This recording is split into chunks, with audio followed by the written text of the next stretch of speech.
الحمد لله رب العالمين والعاقبة للمتقين ولا عدوان إلا على الظالمين ثم الصلاة والسلام على أشرف المرسلين سيدنا محمد وعلى آله وصحبه أجمعين وبعد. أولا أوصيكم ونفسي بتقوى الله عز وجل وأحذركم بالعصيانه ومخالفة أمره وأستفتح بالذي هو خير. يقول الحق سبحانه وتعالى بعد أعوذ بالله من الشيطان الرجيم بسم الله الرحمن الرحيم إن الله يأمر بالعدل والإحسان وإيتاء ذي القربى وينهى عن الفحشاء والمنكر والبغي يعظكم لعلكم تذكرون. Ndugu zangu katika imani, baada ya kumshukuru Allah subhanahu wa ta'ala na kumtakia ziada ya rehma kipenzi chake bwana wetu mtume Muhammad sallallahu alayhi wasallam, kisha kuwahusia ninyi na kuihusia nafsi yangu juu ya swala zima la kumcha Allah subhanahu wa ta'ala. Kama sote tunavyojua, msingi mkuu katika maisha ya mwanadamu ili aweze kufanikiwa baina ya maisha haya ya duniani, maisha ya barzakh na kesho akhera, basi lazima mwanadamu huyu alibebe jambo linaitwa uchamungu. Ayati ziko nyingi, ahadith za bwana mtume sallallahu alayhi wasallam, aqwal, taarifat za wanawachuoni ni nyingi sana wakieleza swala hili la uchamungu, na kwa ule ukubwa wake ndiyo ikawa miongoni mwa nguzo za khutba ya Ijumaa. La kwanza, baada ya kuhimidiwa Allah subhanahu wa ta'ala, basi lazima waumini wakumbushwe katika swala zima la kumcha Allah tabaraka wa ta'ala.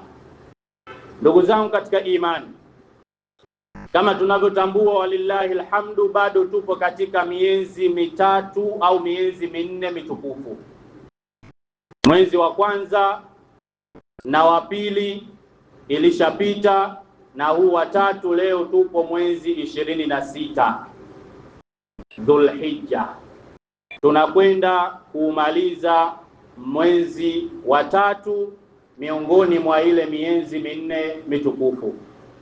Kwa fadhila zake Allah subhanahu wa ta'ala ametupitisha katika vipindi mbalimbali tofauti, akatupa afya, akatupa uhai, akatuchunga mpaka leo bado sisi tumekuwa tuko hai. Lakini pia tumeweza kuwashuhudia ndugu zetu waliokwenda kuifanya ibada ya hija wakiwa wanarejea, na wengine tulikwenda kuwapokea na wakatuombea dua, na bado zawadi na mengine mazuri wanaendelea kutueleza ya huko. Lililokuwa kubwa kwangu mimi na wewe ambao bado hatujapata bahati hii ni kuweka nia iliyokuwa thabiti. Kwa fadhila zake Allah subhanahu wa ta'ala asituondoshe juu ya mgongo wa ardhi, isipokuwa na sisi awe ameturuzuku kwanza safari hii ya ibada ya hija, na pia kwenda kumzuru bwana mtume Muhammad sallallahu alaihi wasallam. Ndugu zangu, hutuba yangu leo na kusudia kuwakumbusha juu ya swala zima la umuhimu wa mwanadamu kuwa muadilifu. Hii ni miongoni mwa sifa njema nzuri anazotakiwa kuwa nazo na kujipamba nazo mwanadamu Muislamu ambaye ni muumini.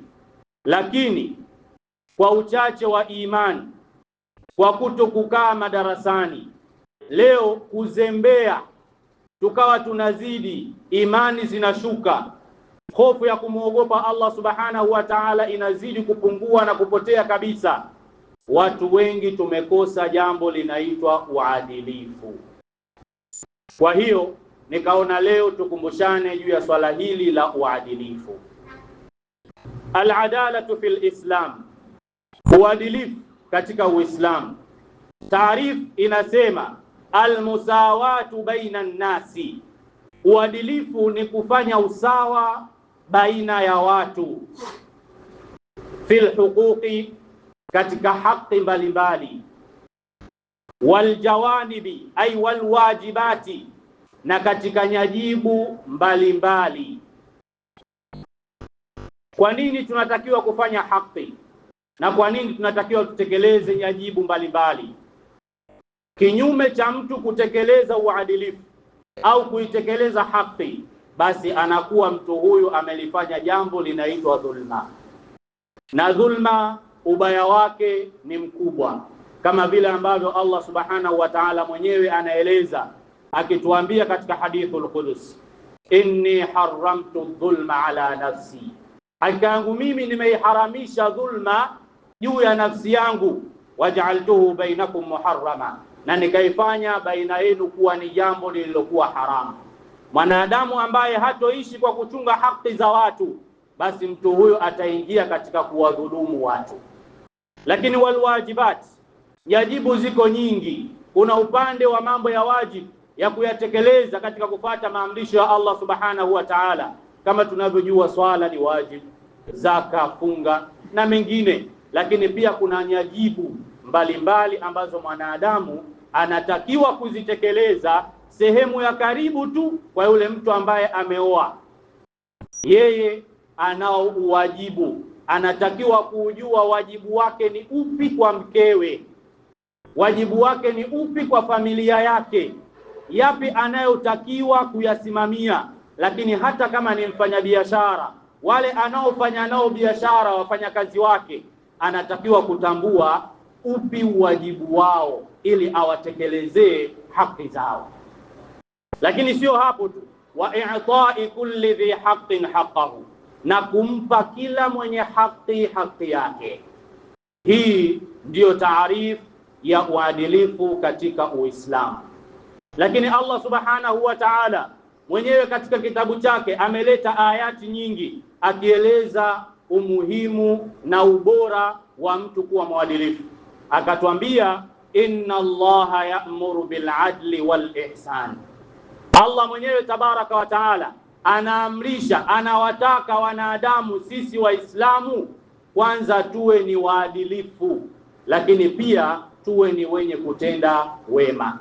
Na akatuambia tena, wa idha hakamtum baina nnasi, na pindi mtakapohukumu, kuhukumu baina ya watu, basi wa idha hakamtum baina nnasi an tahkumu bil adli, basi fanyeni hukumu zenu, fanyeni maamuzi yenu, ima ikiwa baina ya maugomvi ya watu au kutaka kugawa haki za watu au chochote kitakachotakiwa kusimamiwa, basi panatakiwa pasimamiwe kwa uadilifu.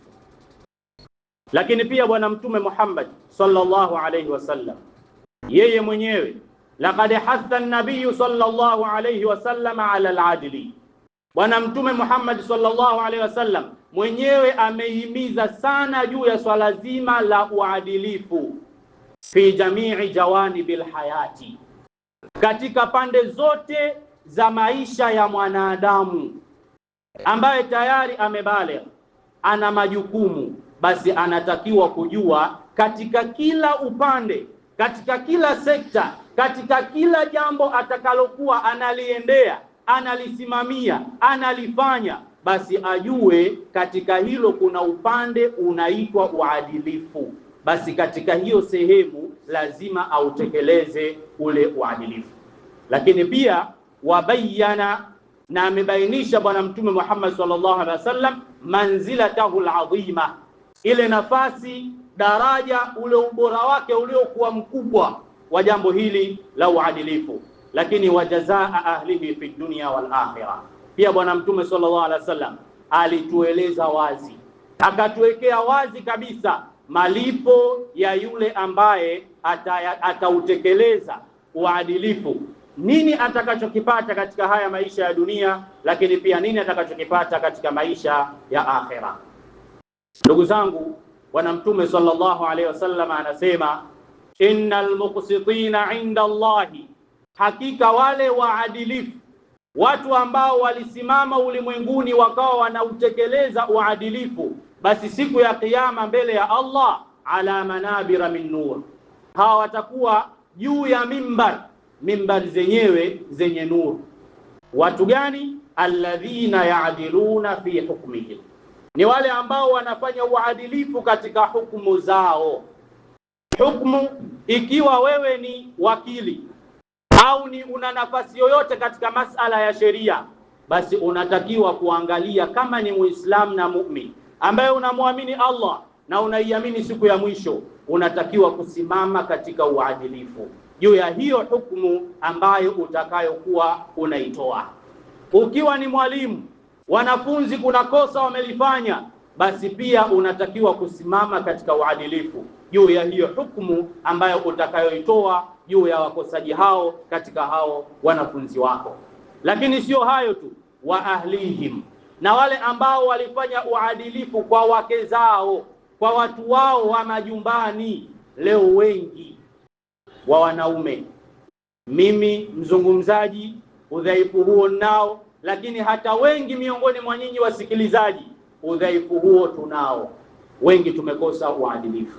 Hatuwezi tukachambua kueleza wapi uadilifu. Itoshe tu ile aya mwenyewe Allah subhanahu wa ta'ala alipowaelezea wale ambao mwanamke zaidi ya mmoja, wawili na watatu, akasemaje?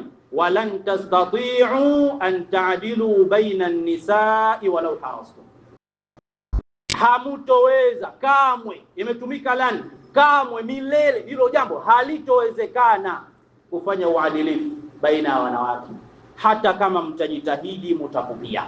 Kwa hiyo kuna upungufu. Hayo mapungufu ya sehemu hiyo yana nafasi yake. Ukikaa darasani utaeleweshwa upite vipi, huo uadilifu wa wake wawili unakuwaje, hayo utaelewa. Lakini ule uadilifu tu wa wazi wazi, mathalan unaishi na mkeo, wewe mwenyewe ukitoka kwenda kazini, chai unayokunywa asubuhi pengine ni shilingi 5,000 wewe peke yako.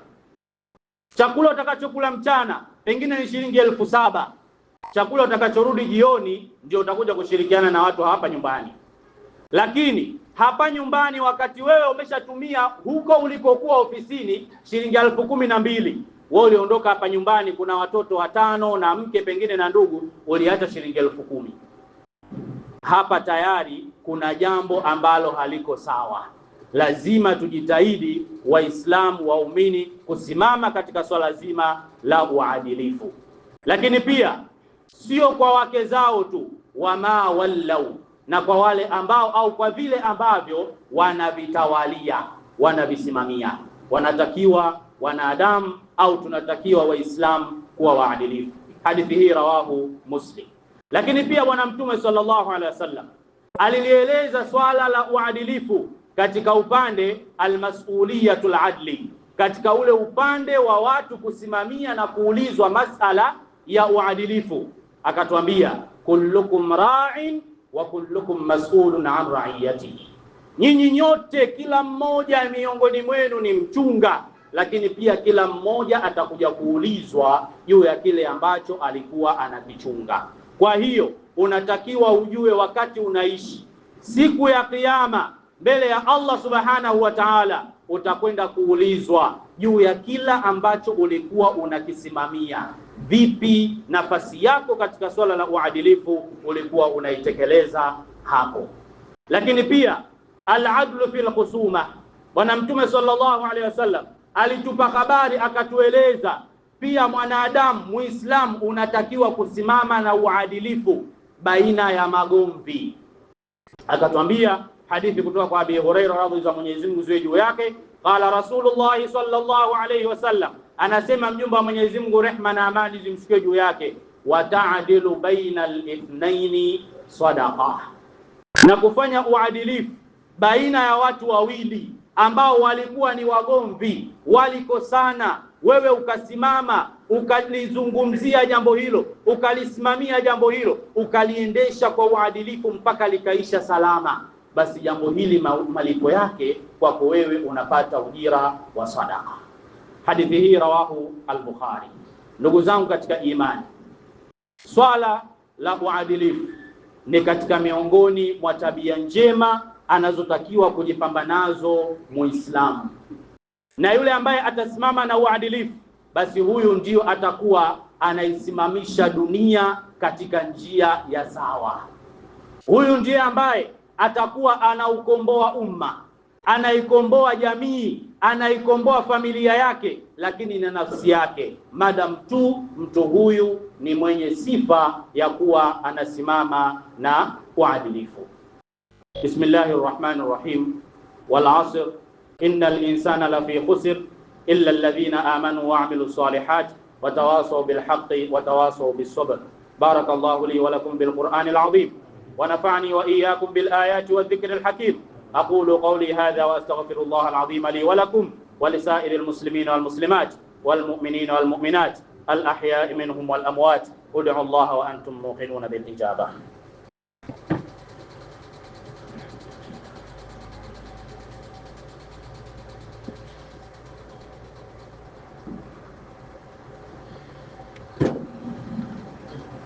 الحمد لله رب العالمين، ثم الصلاة والسلام على أشرف المرسلين وعلى آله وصحبه أجمعين، وبعد.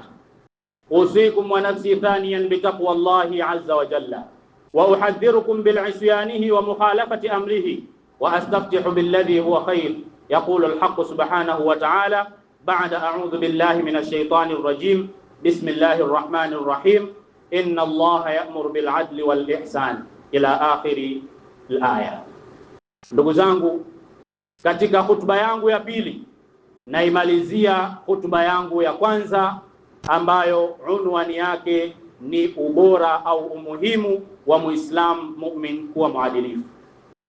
Ikiwa ubora tumeuona, aya za Mwenyezi Mungu tumezisikia, hadithi za Bwana Mtume sallallahu alaihi wasallam, lakini hata taarifu ya uadilifu tumeisikia. Je, mimi Muislamu, mimi mu'min, kuanzia leo nahitaji na mimi kusimama niwe muadilifu. Vipi nitakuwa muadilifu? Vipi nitahesabika mbele ya Allah na Mtume sallallahu alaihi wasallam kuwa mimi ni muadilifu? Jibu lake, shikamana na mambo matano. Yako mambo matano ndugu yangu unayenisikiliza, ukishikamana nayo haya mambo matano, wewe ndio utahesabika katika sheria kuwa ni muadilifu. Niyazungumze kwa haraka. Jambo la kwanza, antajtanibal kabaira. Muislam unatakiwa kujiepusha na madhambi makubwa. Madhambi makubwa, iko hadithi ya Bwana Mtume sallallahu alaihi wasallam imeeleza kuwa saba, akatueleza sab'un minal mubiqati. Kwa uchache wa muda siyataji, lakini yako saba yameelezwa. Sayyidina Ibn Abbas yeye anaeleza haya madhambi makubwa yenye kumwangamiza mwanadamu, kusema kuwa yanafika 70. Jambo hilo lipo katika ukaribu zaidi wa kupatia kuliko Muislamu kubaki ukawa unang'ang'ania hapa tu kwa madhambi makubwa ni 7. Nenda kasome kitabu kinaitwa Sharhul Kabair, utaona habari zinasemaje. La kwanza, jiepushe na madhambi makubwa. Unalolijua katika nafsi yako kuwa hili ni dhambi kubwa, taitaja moja. Ya kwanza, ashirku billah, kumshirikisha Allah subhanahu wa ta'ala. Hii ndio dhambi ambayo haimuokoi mtu. Hii ndio dhambi ambayo ukifa haujatubia tauba ya kweli, umeangamia, tena maangamio yaliyokuwa mabaya mno. Kwa hiyo ili wewe uingie kuwa mwadilifu, la kwanza jiepushe na madhambi makubwa. Ghaira musirrin ala alqalil min as-saghair. Lakini pia usiwe mwenye kung'ang'ania kuendelea kila siku unayafanya yale madhambi madogo madogo. Vile vidhambi vidogo vidogo ambavyo mwanadamu anatakiwa ajiepushe navyo, aviache. Na la karibu zaidi, tuseme sisi wanaume vijana na nyinyi wengine hapa vijana wenzangu, ni yale ambayo tunakutana nayo huko barabarani sasa hivi. Wewe unatoka alhamdulillah umevaa kisunna kabisa Kiislam na imani yako, pengine umeshafanya adhkari zako, lakini unakwenda kuelekea kupanda bajaji au gari, kabla hujafika hapo njiani unakutana na binti kavaa nguo ambayo kiukweli baadhi yake kazisahau ndani mwake. Jicho lako likateleza kutazama pale. Sasa usipende kila siku wewe mtu wa kukosea kutazama tazama. Hii ni katika vidhambi vile vidogo vidogo. Yale makubwa usiyafanye, na haya madogo jiweke nayo mbali. Hili ni jambo la kwanza, ili uhesabike kuwa wewe ni mwadilifu. Jambo la pili, antakhsha iqab Allah. Ishi mwanadamu hali ya kuwa unaogopa hasira na mateso ya Mwenyezi Mungu, kuwa adhabu za Allah subhanahu wa ta'ala sina uwezo wa kuzihimili. Ukiishi hivi itakusaidia pale unapotaka, nafsi yako imetibuka kwa shahwa, kwa matamanio au mambo ambayo si haki yako, unataka kwenda kulifanya jambo si uadilifu, utarudi nyuma. Kwa nini? Kuna adhabu za Mwenyezi Mungu. Lakini jambo la tatu, wa antarju wa thawaba Allah.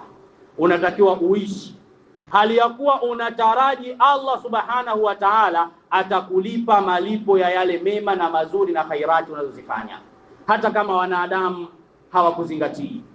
Wanadamu unawafanyia mengi ya kheri, lakini hawajali. Wewe sema mimi nataraji malipo kutoka kwa Allah subhanahu wa ta'ala. Jambo la nne, wa antakuna arifan bimuruatika.